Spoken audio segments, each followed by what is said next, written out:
Chris and I, we've known each other forever, and I absolutely love her, and I'm so glad you were able to come out. So Chris is going to be your fearless leader today. So if you have any questions whenever you're out and about, she should be able to help you. But if she cannot, you just let me know, because she'll be cleaning some monkey pens. I'll text you. Yeah, that's where that was going. Now, with that, welcome. Today you'll be able to do lots of fun stuff. You'll be able to take care of some of the animals. Now, we do have animal food. We sell this in the gift shop, and it does share nicely as long as you do. This one's for the monkeys and the lemurs. Now, how many of you have been out before? Yeah, we have a couple. Yes, very good. Now, we have the opportunity to feed some of the animals. Now, for the monkeys and lemurs, what you'll do is just hold your hands out flat. Those little monkeys will reach right out of their enclosure and take the food right out of your hands. Now, with that, there's some that have little ropes, buckets, and pulley systems. We just put a little food in there. They'll pull it right back to them, and you will be able to experience that way. Those are not finger friendly. We want to stay away from those. Now, we have more food. This one is for the big animals, the alpaca, the deer, the goats, cows. You can also feed Stuart the camel. He is amazing.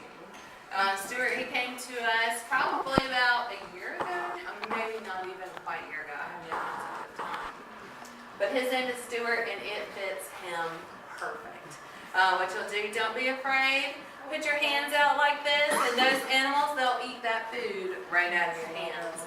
You really don't have to worry about Stuart biting you or anything like that, because he eats with his lips.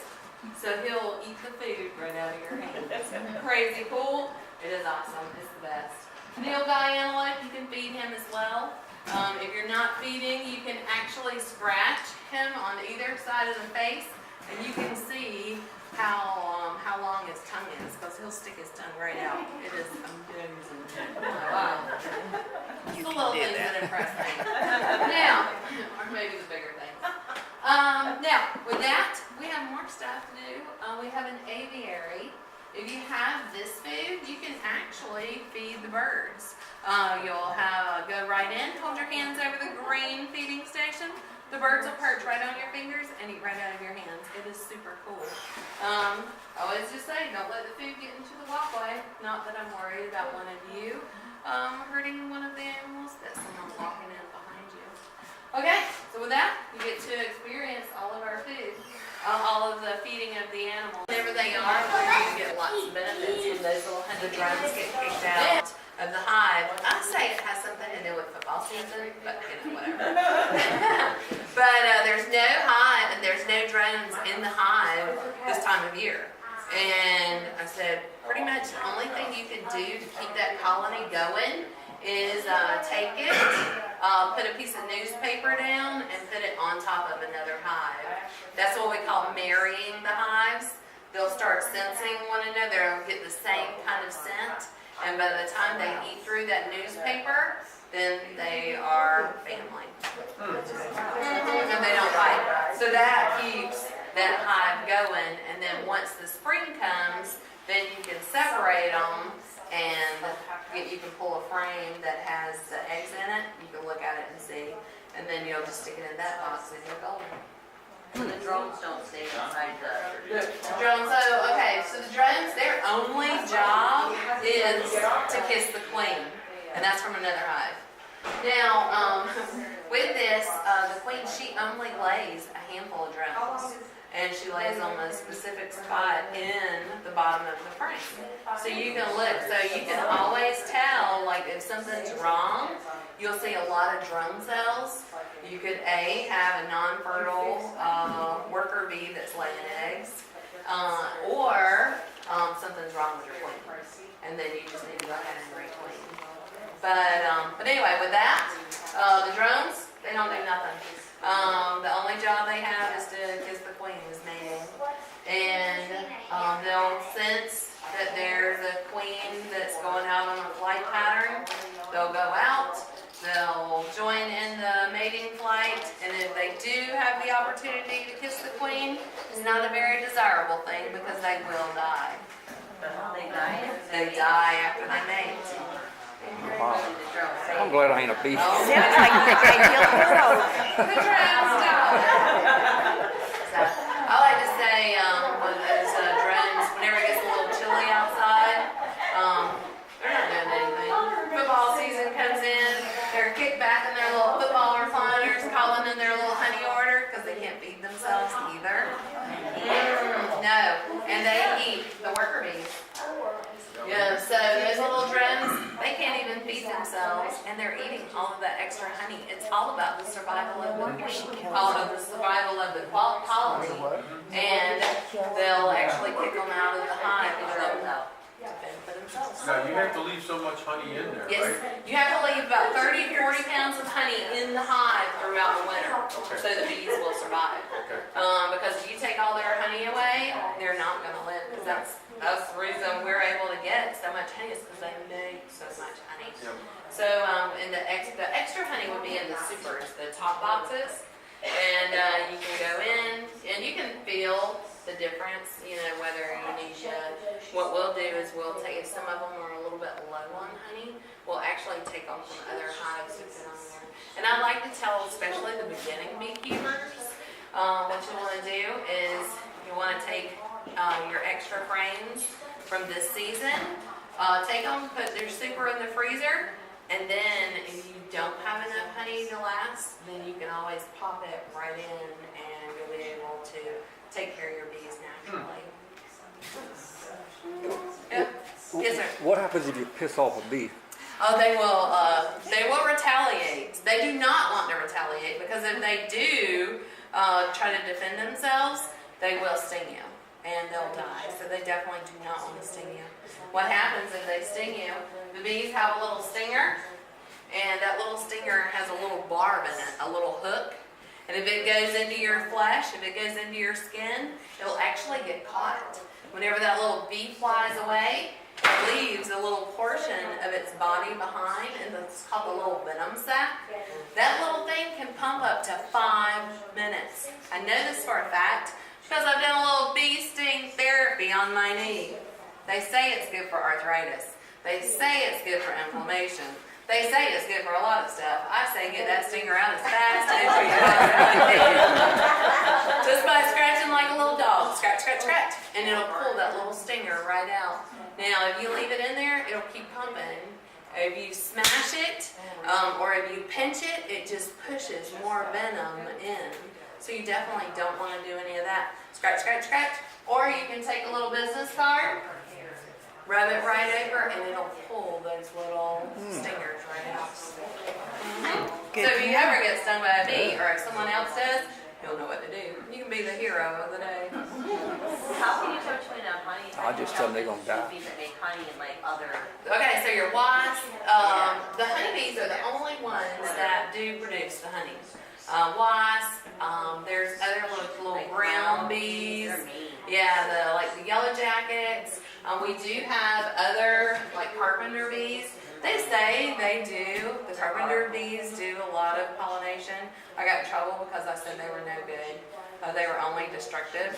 But you can see like little holes Yeah, we Yeah, had they going in.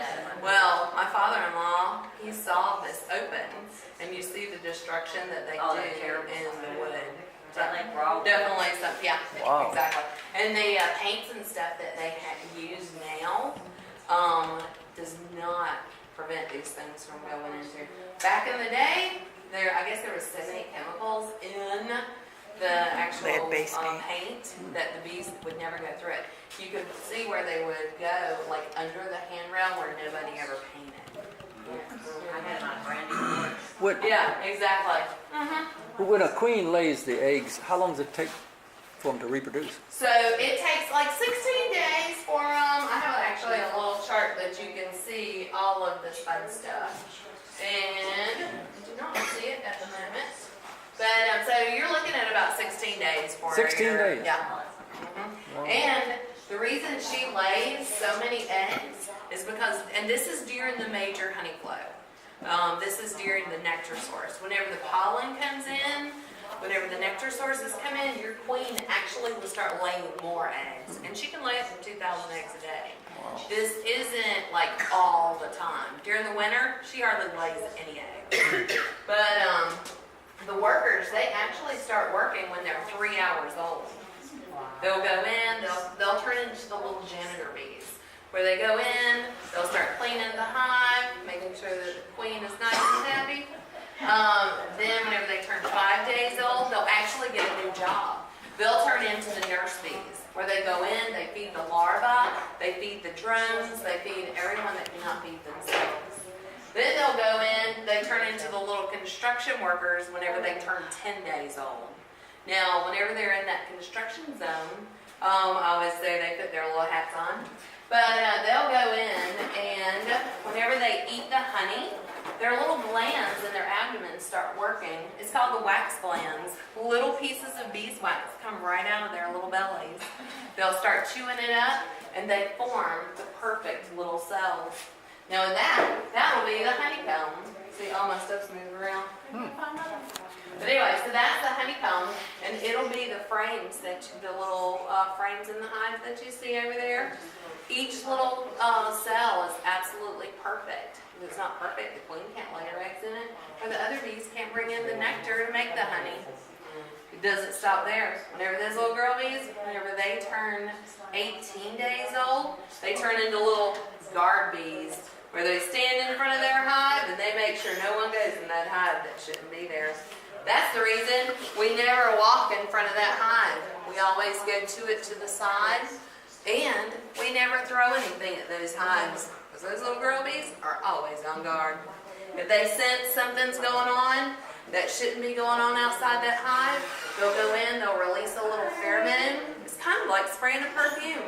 Once the other bees sense it, they'll go out, they'll rally, and they will protect their hive, even if they have to sting. So we definitely want to stay away from the front of that hive. Now, with that, it doesn't end. Whenever those little girl bees turn 21 days old, that's whenever they turn into the little foragers, where they go out, they collect the nectar, the pollen, they bring it back to the hive. That's where that's whenever they start making all of the honey. So it's pretty cool. Yeah. The females do all of the work. Of course. You know, I hang around those worker bees way too much. when I was weed eating in a place, Yeah. and I had a yellow jacket nest in the ground. Oh, yes, those sir. little devils come out and chase you along. Oh, yeah. Nobody likes to play with those little. So that's yeah. Those things they don't like. They don't like anybody. They don't like anything. Only thing they want to do is sting. Boom. So they are definitely not nice. I don't like them at all. So stay away from the yellow jackets. But whenever we first talked to our vet and, started talking about, we may be doing this, he got absolutely giddy. Because he does a lot of endangered species breeding programs. So he's already working on Yeti's bloodline and all of this stuff, trying to find them. Because there's only like 400 or so in captivity. And so many are just, it's very, you see a lot of it on TV now. I don't know, I just didn't realize, but I think it is just, every time I turn around, there's like a snow leopard commercial on TV. How old is he? He's 6. You think he'll stay here? I think he'll stay here. He'll probably stay. Just because, I think he'll stay here. We'll make sure that he has a good home, that I do hope they could find him a mate. That way, they could keep the breeding going, So if they find him, maybe they come here. stay here? No, yeah, I think so. I feel very certain it would. Because they're solitary animals, so they do not like pack up, and so they would probably come in and then go, or vice versa. Stud now. Yeah, I know. He's such a stud. But so we'll see how you never know how any of that stuff goes. Thank you very much. Thank you.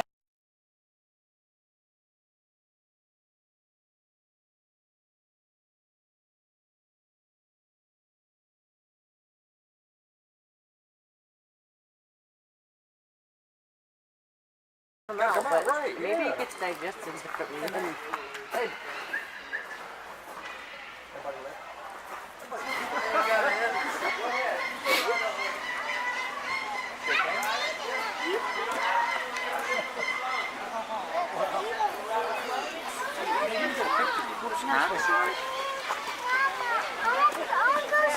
Hold on. Hold on.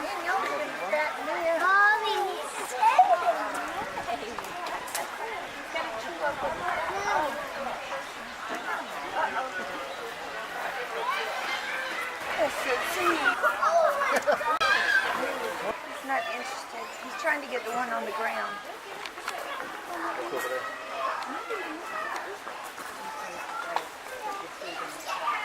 You getting your fingers clean before you reach for him? That's why he's sliming up his hand. He just grabs it, doesn't he? Yeah.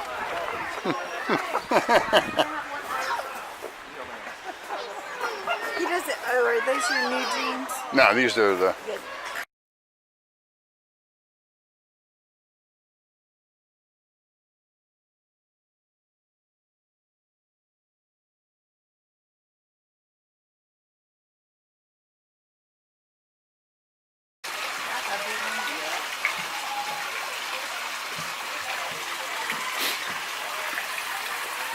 Please don't fall in the koi pond.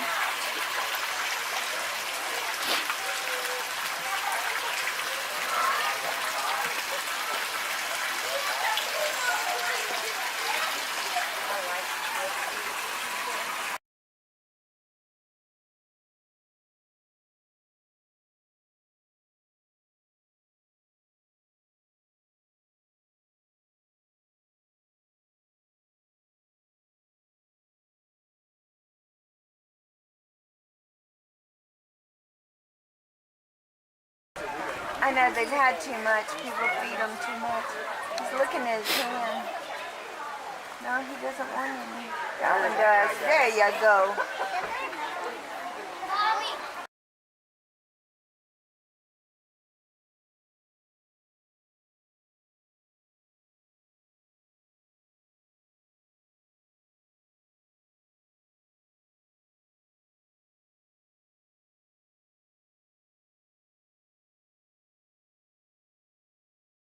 It's way over there.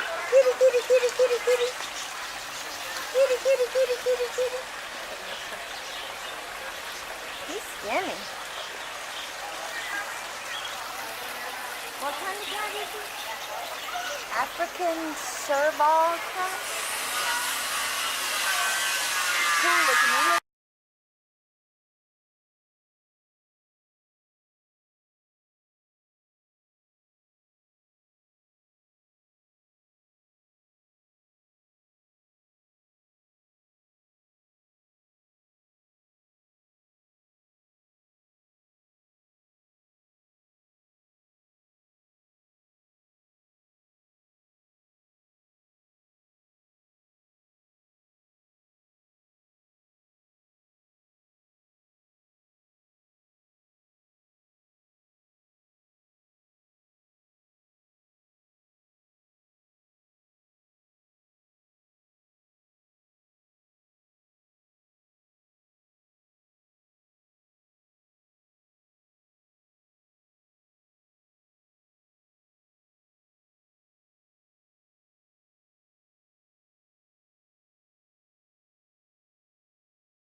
close and it's blurry.